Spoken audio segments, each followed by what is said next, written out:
They'll get Hello and scammed welcome because, everyone. like, I'll say, "Oh, I So can edit your book," when I'm not today an I editor. am I'll just going proofread it. through my book Navatra. I'm revamping all of my books. I wanted to talk about why am I doing this. A lot of times, in publishing, in self-publishing, I was told, once it's up there, it's up there. There's nothing you can do about it. You made a mistake, just move on. But I feel like for me, this is an art, and the thing with most artists is they'll keep they know that they can do better. They feel that they can always do better, so they keep redoing it. And I know it may seem wrong on the business end of things, but I can't help it. At heart I'm an artist. So I started going through my books, and if you're listening to my other videos on Behind the Pen, it kind of explains why. Um, but I'm revamping all of my books. When I had first did my books, I was going through a lot. I went through abuse, um, mentally, physically, emotionally, psychologically. Um, at the time when I started writing my books, my my husband at that time did not want me to write, and I don't know or understand all the reasons that he may have had behind it, but he didn't understand. And for me, my point of view was I supported him when he had a dream. I mean, to the point where you would think it was my dream. I wanted it so badly for him. And now that I had something I wanted to pursue, I thought that he would be supportive and support me the way that I supported him. But that's not always how things go in life, unfortunately. So I I learned the hard way that you know that's not just how the cookie crumbles. So um, things got really hard for me, and the only thing that helped me to somewhat hold on to my sanity a little bit was writing. It was writing and just pushing the books out there. And I was learning. I didn't know. There's so many things I didn't know and I didn't understand. And I didn't have people around me that knew how to do the things I needed to do. And I couldn't afford to hire anybody. So I had to learn a lot of things on my own, which was a blessing and a curse.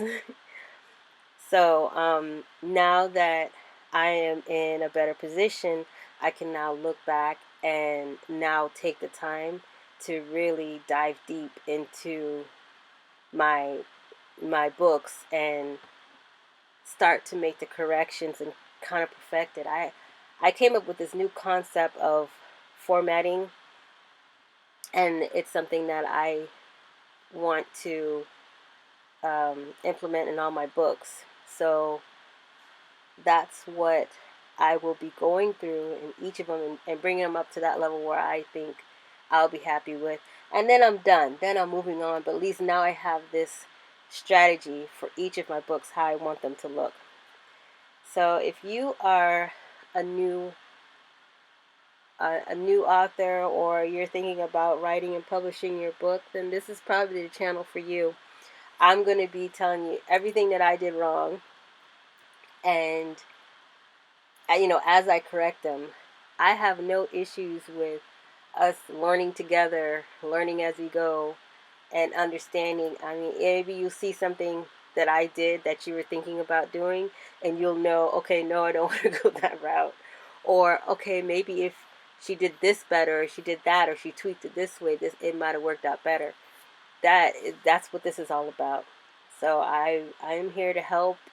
I am here to set an example, and I'm here to, help as much as I can.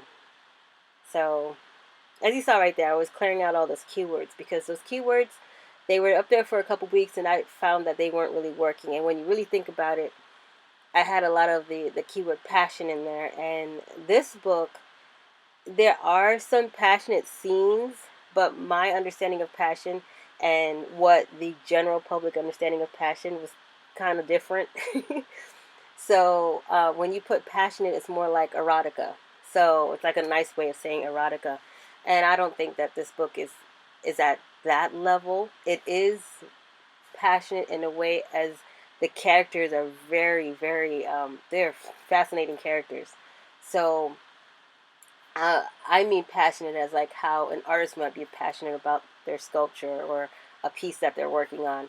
Um, this is also passionate. They're romantically passionate, but it's not like an erotica. So not at all. So, and it's very few curse words. I think in the whole book there might be less than 3 curse words in this whole book. Um, I think I say whore. I personally don't consider it a curse word, but some people might. Damn, it said once. I think whore might have been said twice, and damn said once. I think that's what it is. I may have said ass. I'm not sure. That's about it. But what I do is normally for my books, I say that it's not for children. Of course, it's not for young children. I can see teenagers on the older end, like 17, 18, young adults, that age group.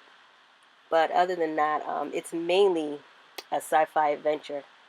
So picking your categories is not easy. And if you pick the wrong category for your book, KDP could block you or, or freeze your account, whatever it is that they do. So you want to be very careful about when you put the category for your book. So, with that being said, one of the issues that I had was getting the book uploaded to Amazon KDP. And it actually took me a while to figure out what was going wrong. It turns out, even though I had put in a 5x8, for some reason in Adobe InDesign, it had switched to a 5.135 or 5.13, something like that, by 8.25. And it completely, and I couldn't figure it out because I was looking at the wrong spot. And I finally figured it out. It's like 3 episodes later, but I finally figured it out what I did wrong. And right as of today, I do have it uploaded, and I'm just waiting for it to be approved. The ebook is ready to go.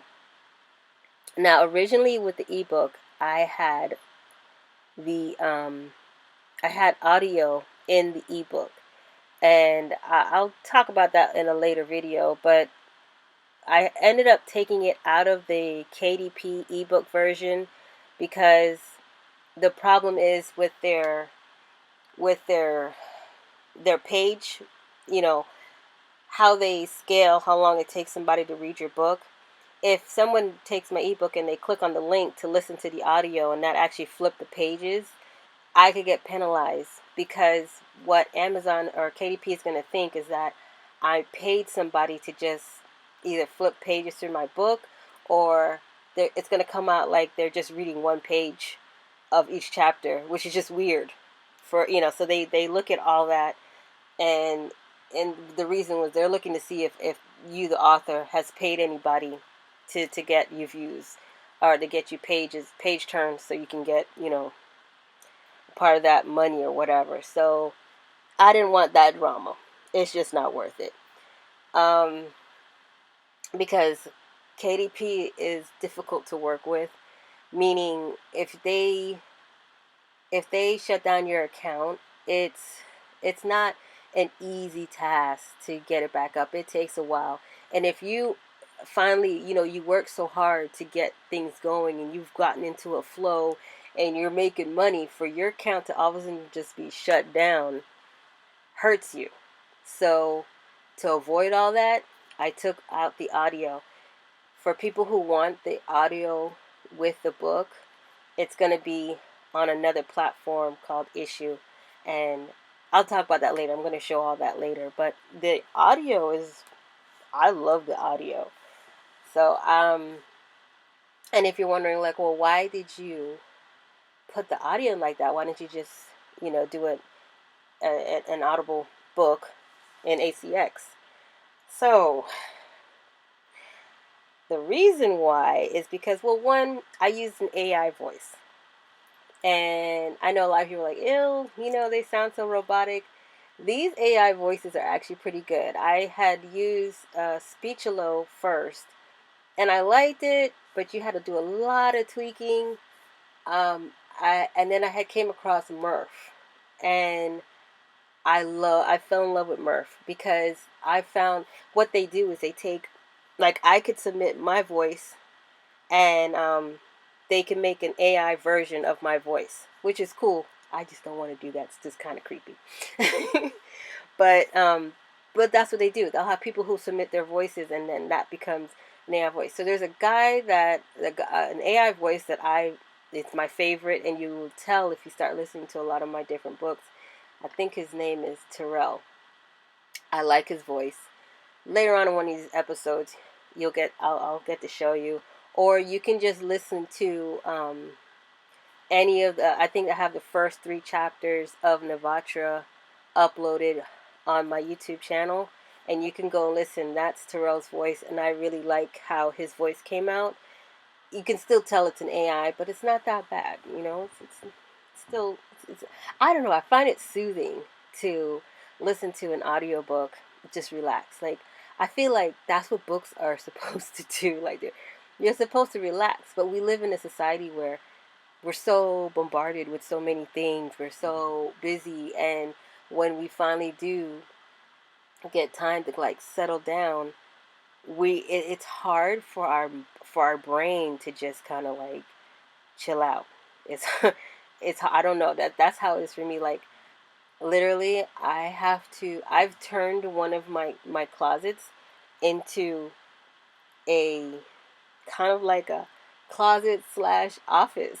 So, but it's like, and this is where every night I spend most of my day in here when I'm working, and every night this is where I am, because this is how I'm able to focus and zone in on what I'm doing. So that's where I'm talking to you from right now. And I'm not ashamed. I love it. It's relaxing for me.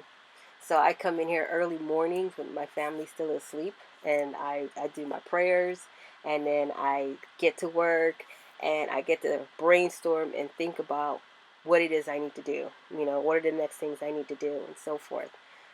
And because this mission of revamping on my books, it's a lot.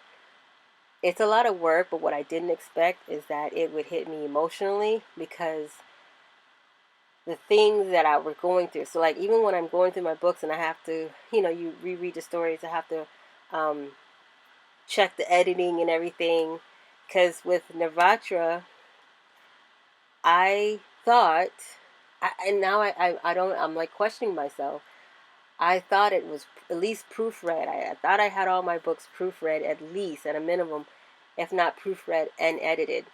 And now, when I did Navatra, though, I was in a really bad spot. I was living in a hotel, and let me think. I was living in a hotel when I was writing this story.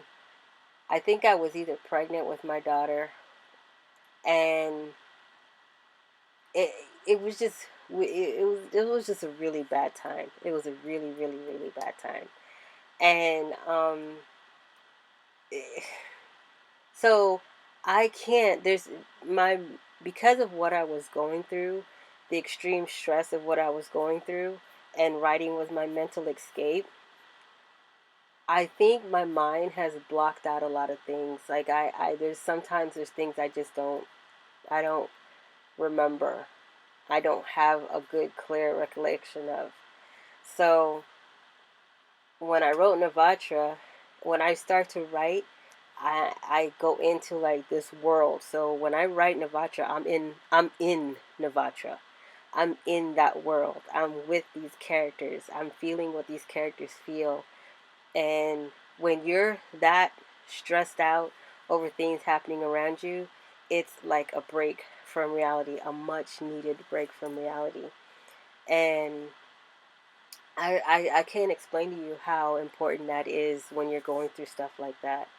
But yeah, so I think I had someone proofread it or and this is a thing that I learned, um, especially at that time. There was a lot of people who were saying, "Oh, I can edit your book. It'll only cost you $200. I'll edit your book." And you being new and not understanding, there's a difference. I have to really, probably really explain this, but there's a difference between proofreading and editing. And just because, and a lot of times when people say, "Oh, I can edit your book," but they're not editing, they're proofreading. Because what they're doing, you actually don't need that to the very end. To the very end. Proofreading is the last thing that you need. The first thing you need someone who's going to edit it by looking at the story structure. Is it logical? Does it make sense? Even though it's a fantasy world, is it making sense? Can the reader follow along? Am I getting engulfed in the story? You know, what rubs me the wrong way, or what's just kind of nagging at me? Do I put this book down? Do I want to keep reading? Is it a page turner? That's a part of the editing process. They don't focus on grammar or anything like that. So the whole beautiful thing about the real truth about editing is it there's a lot more levels to it. So don't ever just fall for thinking that editing is just checking your grammar. It's a lot more than that. That's the last thing that you worry about. The best thing to get is a if you need to have a developmental editor and a so the developmental is just the development of the story, and then you need like a line edit, and then at the very end, proofreader. If you want, if you have the funds to do all that, I know that that can be pricey, and not everybody can afford that. So there is another route, but um, it it can work. It could not work. It really depends on who do you have in your corner. So another route would be if you can't afford a whole editing team, this is my advice. Um, get Grammarly, or there's another one, I forgot the name of it right now, but I use Grammarly. I like Grammarly. I don't have any issues with Grammarly. But don't use the free version. You got to use the version you pay for, the advanced version. And you make sure you set it up. You know, when you first put your chapter in, I do it one chapter at a time. So you put your chapter in, and it's gonna bring up that little thing where it tells you to click off. Pay attention to that because that's important. So if you're writing like a creative story, you know you don't want it to be. Um, you're obviously not gonna do like a business editing.